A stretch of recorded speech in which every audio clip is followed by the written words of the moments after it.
Hi అండి. అందరికీ నమస్కారం. Welcome to my YouTube channel Savuji Krish. మనం సాయి సచ్చరిత్రం చదువుతున్నాం గదండీ! ఈరోజు ఏడవ రోజండి. ఏడవ రోజు మనము ఏం చదవబోతున్నాము ఏంటనేది నేను మీకు చెప్తానండి. ఇప్పటివరకు 6 అధ్యాయాలు చదివానండి. చూడని వాళ్ళుంటే తప్పకుండా చూడండి. చూసిన వాళ్ళు మీకు నచ్చినట్లయితే తప్పకుండా లైక్ చేయండి. మీ ఫ్రెండ్స్, ఫ్యామిలీ మెంబర్స్‌కి తప్పకుండా షేర్ చేయండి. తప్పకుండా సబ్స్క్రైబ్ చేసుకోండి. ఓం శ్రీ సాయి నారాయణ నమః. సాయి ఆశీస్సులు మీ అందరికీ ఉండాలని మనస్ఫూర్తిగా వేడుకుంటున్నానండి. ఓం శ్రీ సాయి నారాయణ నమః. శ్రీ సాయి సచ్చరిత్రము 7వ అధ్యాయము. మనం 7వ అధ్యాయంలో ఏం తెలుసుకోబోతున్నామంటే అద్భుత అవతారము, సాయిబాబా వైఖరి, వారి యోగాభ్యాసము, వారి సర్వాంతర్య సర్వాంతర్యామితత్వము, కుష్టి భక్తిని సేవ, కపార్డే కుమారుని ప్లేగు, పండరీపురం పోవుట. వీటి గురించి మనము 7వ అధ్యాయంలో తెలుసుకోబోతున్నామండి. అద్భుత అవతారము. సాయిబాబా హిందువు అన్నచో వారు మహమ్మదీయుని వలె కనిపించడివారు. మహమ్మదీయుడు అన్నచో హిందూ మతాచార సంపన్నుడుగా కనిపించుచుండెనివాడు. ఆయన హిందువా లేక మహమ్మదీయుడా అన్న విషయము ఇదమిద్దముగా ఎవ్వరికీ తెలియదు. బాబా శాస్త్రోక్తంగా హిందువుల శ్రీరామనవమి ఉత్సవము జరుపుచుండెను. అదే కాలమందు మహమ్మదీయుల చందనోత్సవం జరుపుటకు అనుమతించెను. ఈ ఉత్సవం సమయమందు కుస్తీ పోటలను ప్రోత్సహించుచుండువారు. గెలిచిన వారికి మంచి బహుమతులిచ్చెడివారు. గోకులాష్టమి నాడు గోపాల్ కాలోత్సవం జరిపించుచుండిరి. ఈదుల్ ఫితర్ పండుగ నాడు మహమ్మదీయులచే మసీదులో నమాజు చేసుకుండెడివారు. మొహరం పండుగకు కొంతమంది మహమ్మదీయులు మసీదులో తాజియా లేదా తాబూతులు నిలిపి కొన్ని దినములు దాని నచ్చట నుండి పిమ్మట గ్రామంలో నూరేగించదమనరు. 4 దినముల వరకు మసీదులో తాబూతు నుంచుటకు బాబా సమ్మతించి 5వ నాడు నిస్సంకోచముగా దానిని తామే తీసివేసిరి. వారు మహమ్మదీయులన్నచో హిందువులకు వలె వారి చెవులు పుట్టబడి ఉండెరు. వారు హిందువులన్నచో ని ప్రోత్సహించడివారు. బాబా హిందూ అయినచో మసీదు నందేలా యుండును. మహమ్మదీయుడన్నచో దునియను అగ్నిహోత్రమునెలా వెలిగించి ఉండువారు. అదియేగాక తిరగలితో విసురుట, శంఖమూదుట, గంట వాయించుట, హోమం చేయుట, భజన, అన్న సంతర్పణ, ఆర్ఘపాద్యములతో పూజలు మొదలగు మహమ్మదీయ మతమునకు అంగీకారము కాని విషయములు మసీదులో జరుగుచుండెను. వారు మహమ్మదీయులైనచో కర్మిష్ఠులకు సనాతనాచార పరాయణులైన బ్రాహ్మణులు వారి పాదాలపై సాష్టాంగ నమస్కారం నెట్లు చేయుచుండేవారు. వారే తెగవారని ఎడగబోయిన వారెల్లరూ వారిని సందర్శించిన వెంటనే మూగలగుచు పరవశించిపోయిచుండరి. అందుచే సాయిబాబా హిందువో మహమ్మదీయుడో ఎవరునూ సరిగా నిర్ణయించలేకుండరి. ఇది ఒక వింత కాదు. ఎవరైతే సర్వమును త్యజించి భగవంతుని సర్వస్య శరణాగతి మునరించెదరో వారు దేవునితో నైక్యమైపోయేదరు. వారికి దేనితో సంబంధం గాని భేదభావం గాని ఉండదు.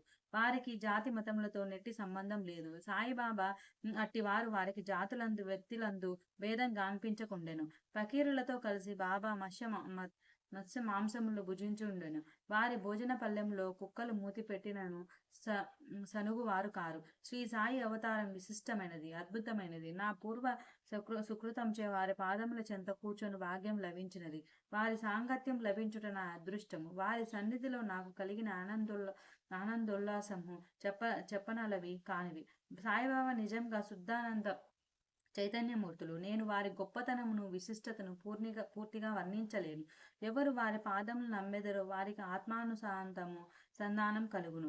సన్యాసులు, సాధకులు, ముముక్షువులు తదితరులు అనేక మంది సాయిబాబా వద్దకు వచ్చిడివారు. బాబా వారితో కలిసి నవ్వుచూ సంభాషించుచూ సంచరించినప్పటికీ వారి నాలుకపై అల్లా మాలిక్ అను మాట ఎప్పుడూ నాటి మాడుచుండెను. వారికి వివాదములు గాని చర్చలు గాని ఇష్టం లేదు. అప్పుడప్పుడు కోపం వహించినప్పటికీ వారెల్లప్పుడూ శాంతంగాను సంయమంతోనూ ఉండేవారు. ఎల్లప్పుడూ పరిపూర్ణ వేదాంతత్వమును బోధించుచుండేవారు. ఆఖరి వరకు బాబా ఎవరో ఎవరికీ తెలియదు. వారు ప్రభువులను శిక్షకులను నొకే రీతిలో ఆదరించిరి. అందరి అంతరంగములు యందు గల రహస్యములను బాబా ఎరిగిడివారు. బాబా ఆ రహస్యములను వెలిబుచ్చగానే అందరూ ఆశ్చర్యమగ్నులగుచుండరి.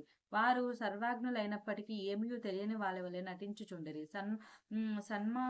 సన్మానములన్నచో వారికి మాత్రం ఇష్టం లేదు. సాయిబాబా నైజం అట్టిది. మానవ దేహముతో సంచరించినప్పటికీ వారి చర్యలను బట్టి వారు సాక్షాత్ భగవంతుడే అని చెప్పవలెను. వారిని చూచిన వారందరూ వారు షిరిడీలో వెలసిన భగవంతుడే అని చెప్పుచుండిరి. బట్టి మూర్ఖుడైనను నేను బాబా మహిమలనెట్లు వర్ణించగలను? సాయిబాబా వైఖరి షిరిడీ గ్రామంలో ఉన్న శని, గణపతి, పార్వతీ శంకర, గ్రామ దేవత, మారుతి మొదలగు దేవాలయంలన్నింటినీ తాత్యా పాటిల్ ద్వారా బాబా మరమ్మత్తు చేయించెను. వారి దానగుణం ఎన్నదగినది. దక్షిణ రూపంగా వసూలైన పాయకంనంతయు నొక్కొక్కరికి రోజుకొక్కటికి రూ. 50, రూ. 20, రూ. 15 చొప్పున ఇచ్చి వచ్చినట్లు పంచిపెట్టేవారు. బాబాను దర్శించిన మాత్రమున ప్రజలు శుభములు పొందేవారు. రోగులు ఆరోగ్యవంతులగుచుండేవారు. దుర్మార్గులు సన్మార్గులుగా మారుచుండిరి. కుష్టువారు కూడా రోగ విముక్తులగుచుండిరి. అనేకులకు కోరికలు నెరవేరుచుండెను. ఎటువంటి మందులు పసరులతో పని లేకుండానే గ్రుడ్డివారికి దృష్టి వచ్చుచుండెను. కుంటివారికి కాళ్ళు వచ్చుచుండెను. అంతులేని బాబా గొప్పతనమును పారమును ఎవ్వరునూ కనుగొనకుండిరి. వారి కీర్తి నలుమూలలా వ్యాపించిన అన్ని దేశముల నుండి భక్తులు షిరిడి తండోపతండాలుగా రాసాగిరి. బాబా ఎల్లప్పుడూ దునికెదురుగా ధ్యానమగ్నులై కూర్చుండేవారు. ఒక్కొక్కప్పుడు మలమూత్ర విసర్జన కూడా అక్కడే చేసేవారు. ఒక్కొక్కప్పుడు స్నానం చేసేవారు. మరొకప్పుడు స్నానం లేకుండానే ఉండేవారు. తొలి దినములలో బాబా తెల్లటి తలపాగా, శుభ్రమైన దోవతి, చొక్కా ధరించేవారు. మొదటి రోజులో వారు వైద్యం చేసేవారు. గ్రామంలో రోగులను పరీక్షించి ఔషధములు ఇచ్చడివారు.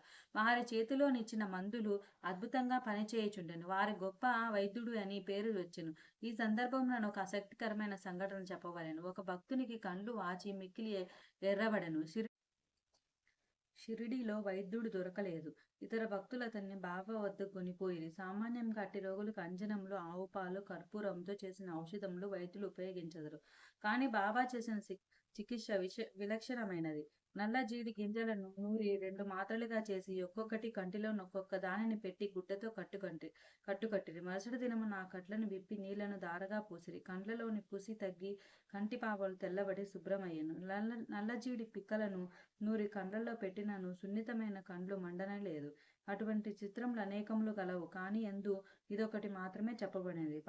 బాబా యోగాభ్యాసములు. సాయిబాబాకులు సకల యోగ ప్రక్రియలు తెలిసియుండెను. ధౌతి, ఖండయోగము, సమాధి మున్నగు షడ్విధ యోగ ప్రక్రియలందు బాబా ఆరితేరినవారు. అందులో 2 మాత్రమే ఇక్కడ వర్ణించబడింది. ధౌతి. మసీదులకు చాలా దూరమైన ఒక మర్రి చెట్టు కలదు. అక్కడొక బావి కలదు. ప్రతి 3 రోజులకు ఒకసారి బాబా ఇచ్చటకు పోయి ముఖ ప్రక్షాళనము, స్నానము చేయుచుండెరి. ఆ సమయంలో బాబా తన ప్రేవులను బయటికి వెడలగక్కి వాటిని నీటితో శుభ్రపరిచి పక్కనున్న నేరేడు చెట్టుపై ఆరవేయుట షిరిడీలోని కొందరు కండారా చూచి చెప్పిరి. మామూలుగా ధౌతి అనగా 3 అంగుళముల వెడల్పు, 22.5 అడుగుల పొడవు గల గ్రుడ్డను మింగి కడుపులో అరగంట వరకు నుండనిచ్చి పిమ్మట తీసెదరు. కాని బాబా చేసిన ధౌతి చాలా విశిష్టము, అసాధారణమైనది. ఖండయోగము. బాబా తన శరీర వలయములన్నీ వేరుచేసి మసీదునందు వేరువేరు స్థలములలో విడిచిపెట్టువారు. ఒకనాడొక పెద్ద మనిషి మసీదుకు పోయి బాబా అవయవములు వేర్వేరు స్థలములయందు అవయవములు వేర్వేరు స్థలములందు పడి ఉండట చూచి భయకంపితుడై బాబాని ఎవరో కూనీ చేశారని గ్రామం మునసబు వద్దకు పోయి ఫిర్యాదు చేయ నిశ్చయించుకున్నాను. కాని మొట్టమొదట ఫిర్యాదు చేసిన వానికి ఆ విషయం గురించి కొంచెమైనా తెలిసి ఉండనని తననే అనుమానించదరని భయపడి యూరుకనెను. మరుసటి దినం నాడు మసీదుకు పోగా బాబా ఎప్పటివలే హాయిగా కూర్చుని ఉండట చూచి ఆశ్చర్యపడెను. ముందు దినము తాను చూసిన దంతయు భ్రాంతి అనుకొనెను. చిరుప్రాయం నుండి బాబా వివిధ యోగ ప్రక్రియలు చేయుచుండెను. వారి యోగస్థితి ఎవ్వరికీ అంతుపట్టనిది. రోగుల వద్ద నుంచి డబ్బు పుచ్చుకొనక ఉచితంగా చికిత్స చేయుచుండెను. ఎందరో పేదల వ్యధార్థులు వారి అనుగ్రహం వల్ల స్వస్థత పొందిరి. నిస్వార్థంగా వారు చేయు సత్కార్యముల వల్లనే వారికి గొప్ప కీర్తి వచ్చెను. బాబా తమ సొంతము కొరకు ఏమీ చేయక ఇతరుల మేలు కొరకు ఎల్లప్పుడూ పాటుపడేవారు. ఒక్కొక్కప్పుడు ఇతరుల వ్యాధి తనపై వేసుకొని ఆ బాధను తాను అనుభవించేవారు. అటువంటి సంఘటన ఒక దానిని ఈ దిగువ పేర్కొందును. దీనిని బట్టి బాబా యొక్క సర్వజ్ఞత, దయార్థ హృదయం విదితమగును. బాబా సర్వంతర్యామిత్వము, కారుణ్యము. 1910 సంవత్సరంలో ధనత్రయోదశి నాడు అనగా దీపావళి పండగ ముందు రోజున బాబా దుని వద్ద కూర్చుండి చలి కాచుకొనుచు దునిలో కట్టెలు వేయుచుండెను. దుని బాగుగా మండుచుండెను. కొంతసేపైన తర్వాత హఠాత్తుగా కట్టెలకు మారు తన చేతిని దునిలో పెట్టి నిశ్చలంగా ఉండిపోయెను. మంటలకు చేయి కాలిపోయెను. మాధవుడనే నౌకరును మాధవరావు దేశపాండే దీనిని చూచి వెంటనే బాబా వైపుకు పరిగెడిరి. మాధవరావు దేశపాండే బాబా నడుమును పట్టుకుని బలముగా వెనకకు లాగెను. దేవా ఇట్లేలా చేసితిరని బాబానడిగిరి. బాబా బాహ్యస్మృతి తెచ్చుకొని ఇక్కడకు చాలా దూరంలో ఒక కుమ్మరి స్త్రీ తన బిడ్డను యొడిలో నుంచుకొని కొలమి నూదచుండెను. అంతలో నామె భర్త పిలిచెను. తన యొడిలో బిడ్డయున్న సంగతి మరిచి ఆమె తొందరగా లేచెను. బిడ్డ మండుచున్న కొలిమిలో పడెను. వెంటనే నా చేతిని కొలిమిలోకి దూర్చి ఆ బిడ్డను రక్షించితిని. నా చేయి కాలితే కాలినది. అది నాకంత బాధాకరం కాదు. కాని బిడ్డ రక్షింపబడెను విషయము నాకు ఆనందం కలుగుచున్నది అని జవాబిచ్చెను. కుష్ఠరోగ భక్తిని సేవ బాబా చెయ్యి కాలడని సంగతి మాధవరావు దేశపాండే ద్వారా తెలిసిన నానాసాహెబ్ చందోర్కర్ వెంటనే బొంబాయి నుండి డాక్టర్ పరమానందియను ప్రఖ్యాత వైద్యుని వెంట పెట్టుకుని వైద్య సామాగ్రితో సహా హుటాహుటిన షిరిడీ చేరెను. చికిత్స చేయుటకే డాక్టర్ కాలిన తన చేయి చూపమని నానా కోరెను. బాబా ఎందలి కొప్పుకొనలేదు. చెయ్యి కాలిన లగాయతు బాగోజే సిందే నేను కుష్ఠరోగి ఏదో ఆకు వేసి కట్టేవాడు. నాన్న ఎంత వేడినను బాబా డాక్టర్ చేత చికిత్స పొందుటకు సమ్మతించలేదు. డాక్టర్ గారు కూడా అనేక సార్లు వేడుకొనిరి. అల్లాయే తన వైద్యుడని తమకేమాత్రం బాధ లేదని చెప్పుచు ఎటులో డాక్టర్ చే చికిత్స చేయించుకొనుటకు దాట వేయుచుండెను. అందుచే డాక్టర్ మందులు పెట్టాయి మూతే అయినా తెరవకుండానే బొంబాయి తిరిగి వెళ్ళిపోయాను. కానీ అతనికి ఈ మిషతో బాబా దర్శన భాగ్యం లభించెను. ప్రతిరోజు బాగోజీ వచ్చి బాబా చేతికి కట్టు కంచుచుండెను. కొన్ని దినముల తర్వాత గాయము మానిపోయిన అందరూ సంతోషించారు. అప్పటికి ఇంకా ఏమైనా నొప్పి మిగిలి ఉండదనని సంగతి ఎవరికీ తెలియదు. కానీ ప్రతిరోజు ఉదయం బాగోజీ పట్టీలను విప్పి బాబా చేతిని నేతితో తోమి తిరిగి కట్లను కట్టుచుండెను. బాబా మహాసమాధి వరకు ఇది జరుగుచుండెను. మహాసిద్ధ పురుషుడైన బాబాకి దంతయు నిజానికి అవసరం లేనప్పటికీ తన భక్తుడైన బాగోజీ యందు ప్రేమచే అతడు అనర్చు ఉపసానము కైకొనెను. బాబా లెంటికి పోయినప్పుడు బాగోజీ బాబా తలపై గొడుగు పట్టుకొని వెంట నడిచెడివాడు. ప్రతిరోజు ఉదయం బాబా దుని వద్ద కూర్చోగానే బాగోజీ తన సేవా కార్యములు మొదలెడివాడు. బాగోజీ గత జన్మ యందు చేసిన పాప ఫలితంగా ఈ జన్మమున రోగముచే బాధపడుచుండెను. వాని వ్రేళ్లు ఈడ్చుకొని పోయి ఉండెను. వాని శరీరమంతయు చీము కార్చు దుర్వాసన కొట్టుచుండెను. బాహ్యమునకు అతడెంత దురదృష్టవంతుని వలె కనిపించినప్పటికీ అతడు మిక్కిలి అదృష్టశాలి, సంతోషి. ఎందుకనగా అతడు బాబా సేవకులందరిలో మొదటివాడు. బాబా సహవాసం పూర్తిగా అనుభవించినవాడు. కపాడే కుమారుని ప్లేగు వ్యాధి. బాబా విచిత్ర లీలలలో ఇంకొకటి వర్ణించదును. అమరావతి నివాసి యగు దాదాసాహెబ్ కపాడే భార్య తన చిన్న కొడుకుతో కలిసి షిరిడి కొన్ని దినములుండెను. ఒకనాడు కపాడే కుమారునికి తీవ్ర జ్వరం వచ్చెను. అది ప్లేగు జ్వరం కింద మారెను. తల్లి మిక్కిలి భయపడెను. షిరిడి విడిచి అమరావతి పోవాలనుకుని సాయంకాలం బాబా బూటివాడ వద్దకు వచ్చుచున్నప్పుడు వారిని సెలవు నడగబోయెను.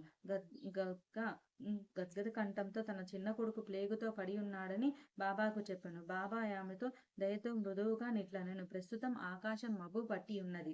ఇంకొద్దిసేపట్లో మబ్బులన్నీ చెదిరిపోయి ఆకాశం నిర్మలమగును. అట్లనుచు బాబా కఫ్నీని పైకెత్తి చంకలో కోడి గురుడ్డంత పరిమాణం గల 4 ప్రేగు ప్రొక్కులను చూపుచు నా భక్తుల కొరుకెనే నేనిట్లు బాధపడుచున్నాను చూడుము. వారి కష్టములన్నీ నాయే. ఈ అద్భుత లీలలను చూసిన జనులకు మహాత్ములకు తమ భక్తుల బాధలు తామే ఇట్లు స్వీకరింతురేమో అని ఆ విషయము స్పష్టమయ్యను. మహాత్ముల మనస్సు మైనము కన్నా మెత్తనిది, వెన్నవలె మృదువైనది. వారు భక్తులను ప్రత్యుపకారమే ఆశించక ప్రేమించెదరు. భక్తులనే తమ స్వజనులుగా భావించెదరు. బాబా పండరీ ప్రయాణం. సాయిబాబా తన భక్తులు నెట్లు ప్రేమించువాడో వారి కోరికలను అవసరములను నెట్లు గ్రహించుచుండనో తను కథను చెప్పి ఈ అధ్యాయమును ముగించదను. నానా సాహెబ్ చందోర్కర్ బాబా గొప్ప భక్తుడు. అతడు కాందేగువలోని నందారు బారులో మమాల్తారుగా నుండెను. అతనికి పండరీపురమునకు బదిలీ ఆయెను. సాయిబాబా యందు అతనికి గల భక్తి అను ఫలమానాటికి పండెను. పండరీపురమును భూలోక వైకుంఠమనెదరు. అట్టి స్థలములకు బదిలీ ఎగుటచే నతడు గొప్ప ధన్యుడు. నానా సాహెబ్ వెంటనే పండరీ పోయి ఉద్యోగంలో ప్రవేశించవలసి ఉండెను. షిరిడీలో ఎవ్వరికి ఉత్తరం వ్రాయక హుటాహుటిన పండరీకి ప్రయాణమయ్యెను. ముందుగా షిరిడీకి పోయి తన వటోబాయగు బాబాను దర్శించి ఆ తర్వాత పండరీకి పోవాలనుకునేను. నానా సాహెబ్ షిరిడీకి వచ్చే సంగతి ఎవరికీ తెలియదు. కానీ బాబా సర్వజ్ఞుడొకటచే గ్రహించెను. నానా సాహెబ్ నీమ్గాం చేరుసరికి షిరిడీ మసీదులో కలకలం రేగను. బాబా మసీదులో కూర్చుంటి మహల్సాపతి అప్పసిందే కాశీరాములతో మాట్లాడుచుండెను. హఠాత్తుగా బాబా వారితో నిట్లనెను. మన నలుగురము కలిసి భజన చేసేదము. పండరీ ద్వారంలో తెరచినారు కనుక ఆనందంగా పాడదం లెండు. అందరూ కలిసి దొండగిరి. ఈ ఆ పాట యొక్క భావమేమనగా నేను పండరి పోవలెను. అక్కడనే నివసించవలెను. ఎందుకనగా అదియే నా ప్రభువు యొక్క ధామము. అట్లు బాబా పాడుచుండెను. భక్తులందరూ బాబాను అనుకరించిరి. కొద్దిసేపటికి నానా సాహెబ్ కుటుంబ సమేతంగా వచ్చి బాబా పాదములకు సాష్టాంగ నమస్కారం చేసి తనకు పండరీపురం బదిలీ అయినదని, బాబా కూడా వారితో పండరీపురం వచ్చి అక్కడ ఉండవలసిందని వేడుకొనెను. అట్లా బ్రతిమలాడడం అవసరం లేకుండెను. ఏలన బాబా అప్పటికే పండరీ పోవలెను. అచ్చట నుండవలెనని భావము వెలిబుచ్చుచుండెను. తక్కిన భక్తులు చెప్పిరి. ఇది విని నానా మనస్సు కరిగి బాబా పాదములో పడెను. బాబా యొక్క యూది ప్రసాదము, ఆశీర్వాదం, అనుజ్ఞను పొంది నానా సాహెబ్‌కి పండరీ పోయెను. ఇట్టి బాబా లీలలకు అంతులేదు. 7వ అధ్యాయం సంపూర్ణమండి. సద్గురు శ్రీ సాయినాథార్పణమస్తు. ఈ వీడియో నచ్చినట్లయితే తప్పకుండా లైక్ చేయండి, షేర్ చేయండి, సబ్స్క్రైబ్ చేయండి. ఈ వీడియో తీయడం నాకు కొంచెం కష్టంగా ఉందండి. చెప్పాను కదండీ! మా అత్తయ్యకి బాలేదు, హాస్పిటల్‌లో ఉన్నారని. బాబు, నేనండి ఉంది ఇంట్లో. నేను ఒక్కదాన్నే ఉన్నాను. కష్టంగానే ఉంది. కానీ మీ అందరికీ వినిపించాలి అన్న సంకల్పం, బాబా నన్ను ఇట్లా ముందుకు తీసుకెళ్తున్నాడేమో అని నేను అనుకుంటున్నానండి.